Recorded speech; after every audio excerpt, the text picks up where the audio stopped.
video, I am going to teach the poem to an elementary school classroom in a slum. I hope you all know the meaning of the title, An Elementary School Classroom in a Slum.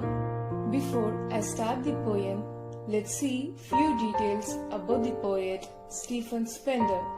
Stephen Spender was born on 28 February 1909. He was a poet, novelist and an essayist. He concentrated on themes of social injustice and he declared himself to be a socialist and a pacifist. Pacifist meaning is peace lover.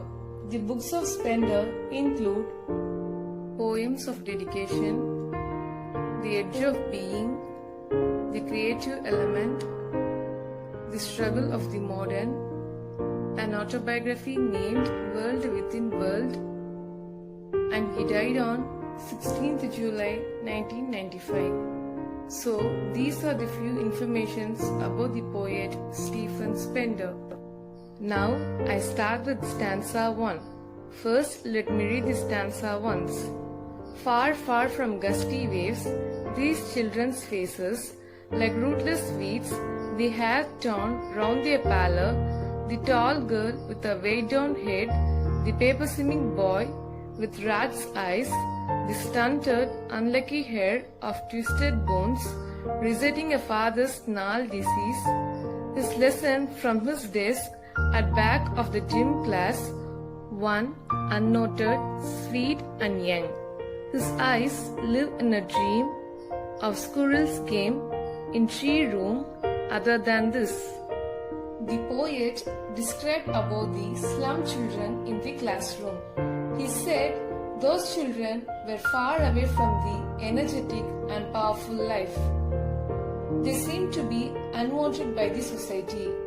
They were compared to the weeds. The children did not comb their shabby hair. They looked untidy and sad. In the class, there was a tall girl who bent on her head due to poverty.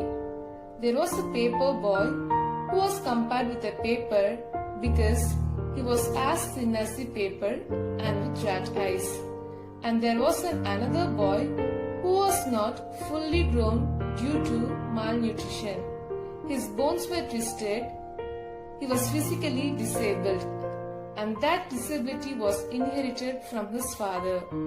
At the back of the class, in dim, dark area, was a small boy who was not visible to the poet as he was sitting in darkness. The poet could see his eyes, which were bright and full of dream. He was not paying attention to the class. It seemed as if he was interested in playing with squirrels in the tree house. Stanza 2. On sour green walls, donations, Shakespeare's head, cloudless at dawn, civilized doom, riding all cities, belled flowery, tireless valley, open-handed map, awarding the world its world, and yet for these children, these windows, not this map, their world, where all their futures painted with a fog. A narrow street, sealed in with a lead sky, far, far from rivers, capes and stars of words. In the second stanza, the poet described about the color of the walls in the classroom. They looked cream like a sour cream walls. The walls were covered with different charts and images, and that must have been donated by different people. There was a picture of Shakespeare. Shakespeare's head, which was bald, looked like a rising sun. During the daybreak, the semicircular sun seemed to be behind all the cities. There was a picture of tireless valley, which was filled with beautiful flowers, symbolized the nature's creation. And finally, there was an image of a world map which held in its own way. But for the slum children, the map of the world was not useful because they considered their slum as their own world. And that slum was different from the map. Through the windows, They could see their slum, and that was their world. The future became dark without any hope. The future of the slum children were compared with a narrow street covered with sky, because they did not have any wide scope for growing their future, and slum children were very far away from the rivers, caves, and stars of worlds.